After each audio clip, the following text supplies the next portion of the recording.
Et bonjour très chers téléspectateurs abonnés sur notre chaîne YouTube. Encore une fois, c'est un réel plaisir pour moi de vous retrouver pour cette session.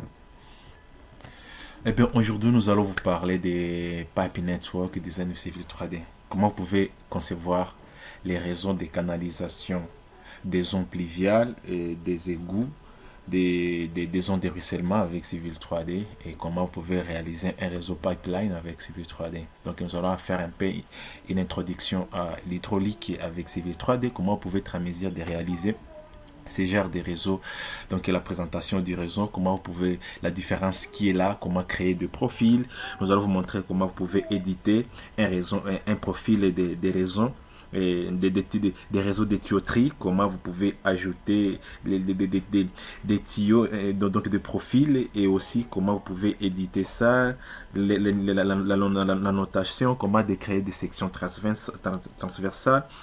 Et nous allons vous parler aussi de la différence qui est là entre Pipe Network et Understanding Pressure, donc Pressure Network. Nous allons vous parler de la différence qui est là et nous allons vous montrer comment vous pouvez être en mesure de réaliser un réseau de tuyauterie pour la gestion de ce que nous appelons la gestion des ondes pluviales. Donc la gestion des ondes pluviales, les pluies torrentielles, comment vous pouvez gérer ces eaux, comment vous pouvez créer des canalisations pour gérer ces eaux, mais aussi comment vous pouvez travailler avec des structures souterraines. Donc comment vous pouvez faire des canalisations souterraines avec des réseaux de tuyauterie pour la gestion des eaux de ruissellement, des eaux pluviales, des eaux usées, des eaux ménagères.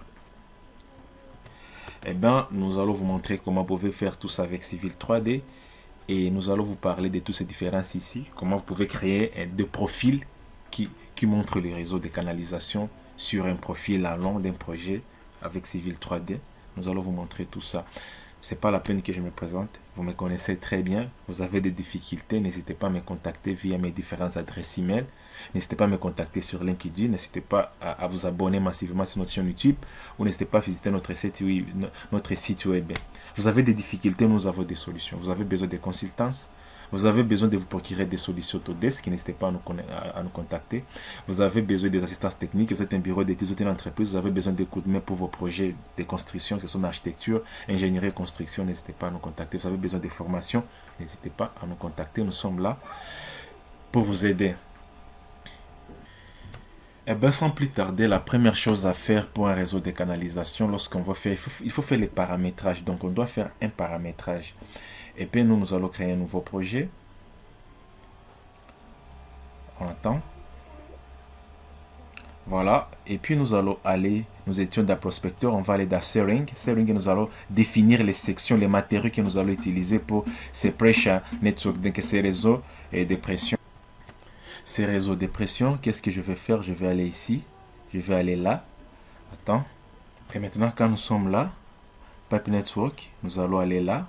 On va aller là, nous allons créer path list. Quand on va créer path list, ici je vais créer les listes des matériaux que je vais utiliser, les diamètres nominaux de toutes les sections des conduites que je vais utiliser pour cette canalisation là. Et puis qu'est-ce que moi je vais faire? Je vais créer ici par exemple la SGC dans cette bibliothèque. Et puis je vais aller sur les pipes. Pour les pipes ici, je vais créer new path list. Je vais ajouter des pièces. Tu vois, quand j'ajoute des pièces, on me donne la possibilité d'ajouter tout ce que je veux.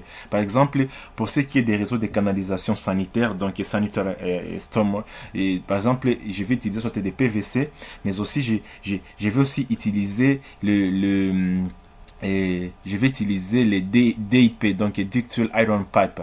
Par exemple, je clique ici. Tout ce que je vais utiliser comme matériau, par exemple, je vais mettre ça aussi. Donc, je vais utiliser ces deux types. Je clique là. Et quand je clique ici, ça me donne Ductile Iron Pipe PVC PP System. Qu'est-ce que moi je vais faire? Maintenant, à partir de là, je vais ajouter les dimensions. Tu vois ici, par exemple, pour ce qui est de canalisation, moi, je vais ajouter à partir des diamètres 100, les diamètres. Et là, tu vois, là, ça me donne tout. Les matériaux, tu vois ici, on me donne les choix. Corrugated steel, donc et acier ondulé, ductile iron PVC. Alors ici je peux mettre ce DIP, ductile iron P et ductile iron pipe, et là-bas je vais ajouter. Et puis par après je vais encore une fois ajouter.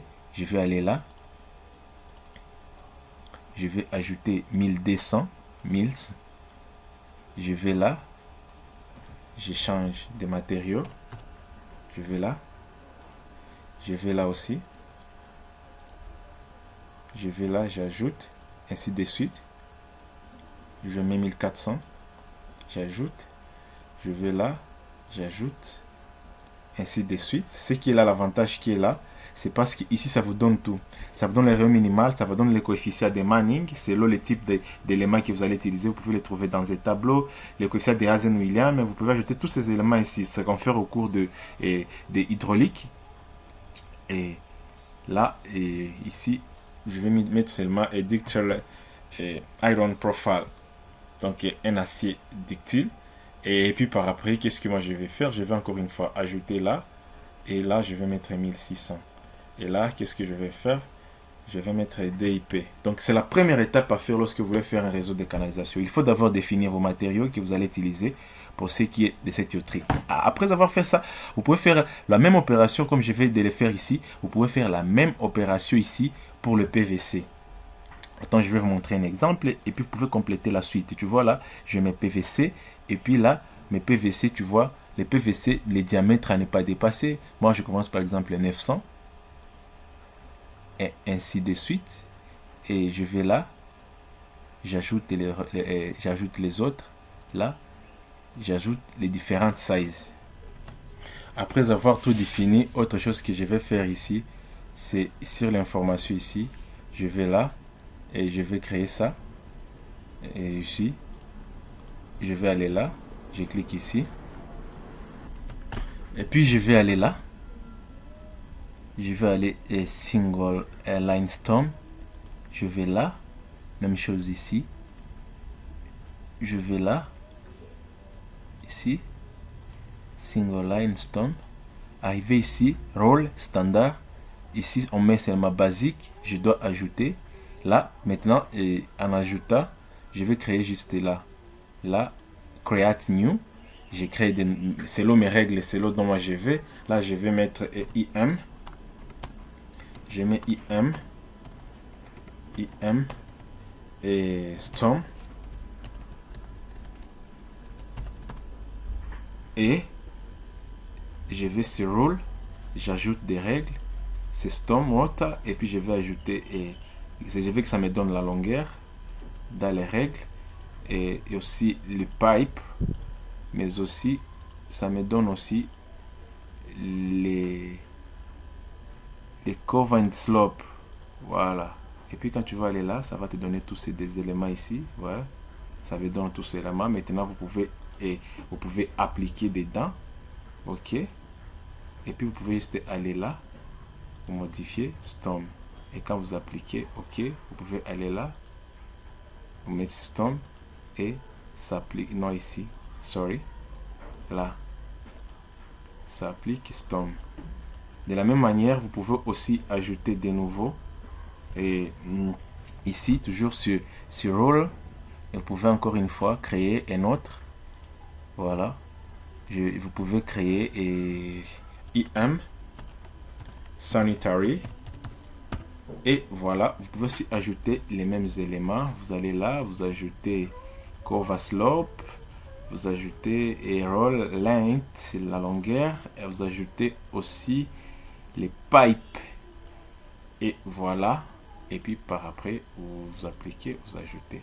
Maintenant à chaque fois que vous allez arriver sur les règles, les normes, tu vois, ça va vous donner des propositions. Donc il vous donne la possibilité de paramétrer vos éléments. Vous pouvez mettre les matériaux de rendu. Après avoir tout paramétré ces éléments, il y a autre chose, vous pouvez modifier tout ça en état là. Et par exemple, je peux mettre juste DIP sur l'ensemble. DIP, tu sélectionnes tout ça, au lieu que ça vous donne tous ces noms ici, DIP. La même opération, vous le faites aussi pour le PVC. Et voilà. Sorry, là je devais mettre PVC, sorry. Il faut mettre les PVC. Et voilà. Après j'applique. Voilà. Après avoir appliqué, j'ai tout ça. J'enregistre. Après, tous mes éléments sont définis. Tous mes éléments sont là sans exception. Après avoir défini la tuyauterie, Donc, j'ai défini le pipe, donc la tuyauterie, je dois aller sur les structures. Je vais vous expliquer quelle est la différence qu'il y a-t-il entre un pipe et une structure. Donc, voilà la différence. En civil 3D, pendant les réseaux de canalisation, et voilà, et quelle est la différence, donc, qu'attendez-vous par les pipes? Premièrement, donc, quelle est la différence entre un tuyau et une structure? D'abord, une structure, et lorsque vous faites la canalisation, les réseaux de canalisation des eaux de ruissellement ou des égouts des eaux pluviales ou des eaux ménagères, les pipes qu'on appelle la structure, ça peut jouer le rôle des manholes, donc les regards des visites et ainsi de suite. L'importance ici, c'est parce que ça vous fournit un accès sur le souterrain des tuyaux, donc pour les entretiens, c'est très important. Et ça permet aussi de créer une très bonne pente entre différentes tuyauteries.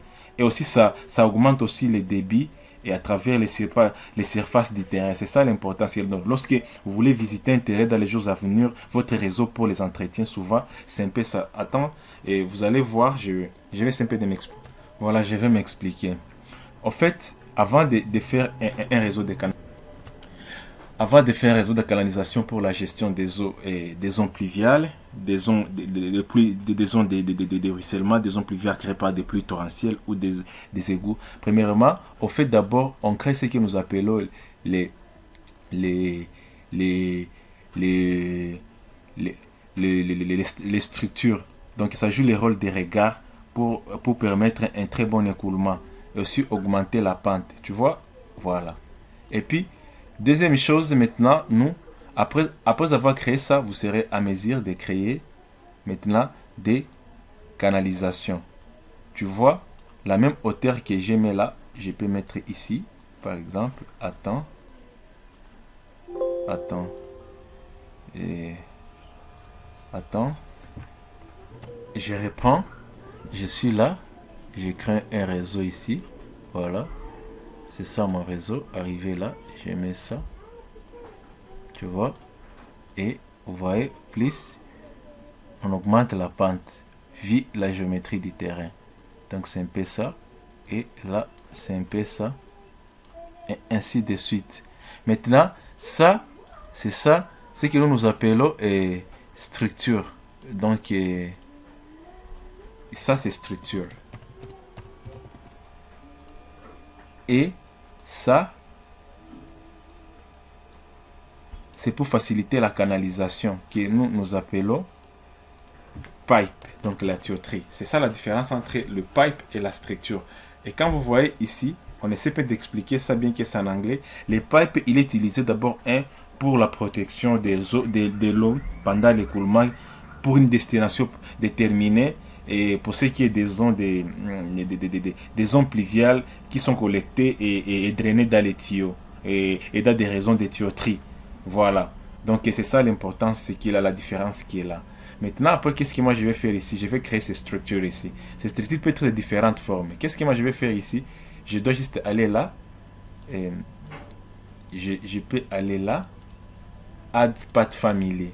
Add Path Family, on me donne les différents types. Quand je clique ici, tu vois, par exemple, pour les sections rectangulaires, tu vois ici, lorsque, par exemple, je vais mettre une canalisation à travers ce que nous appelons, par exemple, calver. Calver peut jouer un ponçon, et quand on parle de ponçon, on voit les dallots. Et voilà, moi, je vais juste utiliser ça. Je vais mettre ça, comme ça. Je vais juste utiliser ça. C'est ce que moi, je vais utiliser ici, comme structure, concentric cylindric structure. J'ajoute ici, ok. Et puis, les styles, je peux aller là. Tu vois, il y en a beaucoup. Sanitary manhole, stormwater manhole. Tu vois, quand on parle de manhole, directement, on voit que c'est un réseau de canaux. C'est le manhole en anglais, c'est ce que nous appelons les regards en français. Et puis maintenant, qu'est-ce que moi je vais faire? Les cylindriques ici, voilà. Tu vois directement, ça reconnaît les styles. Storm server, sanitary et manhole. Je clique sur OK. Et je vais aller là. Et les structures qui est là, je vais aller sur Rule, Standard, tu vois là, je dois encore une fois créer aussi ici, et je dois créer un nouveau ici, je dois créer là, et je vais le mettre Structure, je vais mettre Sanitary, Et après, je vais ajouter aussi tout ce qui est les maximums. J'ajoute tout ce qui est information concernant. Et j'ajoute aussi les sizes. Et voilà, pour ce qui est la profondeur, j'applique. Ok, arrivé là, je vais juste choisir. Voilà, je mets là. Je mets OK. Maintenant, ici, j'ai ça. Je peux modifier. Et ça. Et add part size. Ici, je peux faire toutes les modifications possibles ici. Je change les matériaux. Tu vois, par exemple, ici, c'est du béton. Je peux modifier comme je veux. Et puis, par après, je vais rentrer ici. Je vais aller là. Et puis, je vais aller là. Pipe. Pipe, ici, je vais modifier. Ça doit être l'écoulement sanitaire. Et voilà. Ainsi de suite. Je vais faire un choix. Écoulement sanitaire. OK. Nickel. Et j'applique ici. Là, j'ai fini le paramétrage. Maintenant, la seconde vidéo, maintenant, je vais vous montrer maintenant comment vous pouvez ajouter un réseau de tuyauterie et comment vous pouvez ajouter un réseau de tuyauterie pour la canalisation des zones sanitaires, donc des zones de ruissellement, des zones pluviales. Quant à moi, je vous dis merci. On se retrouve à la prochaine vidéo.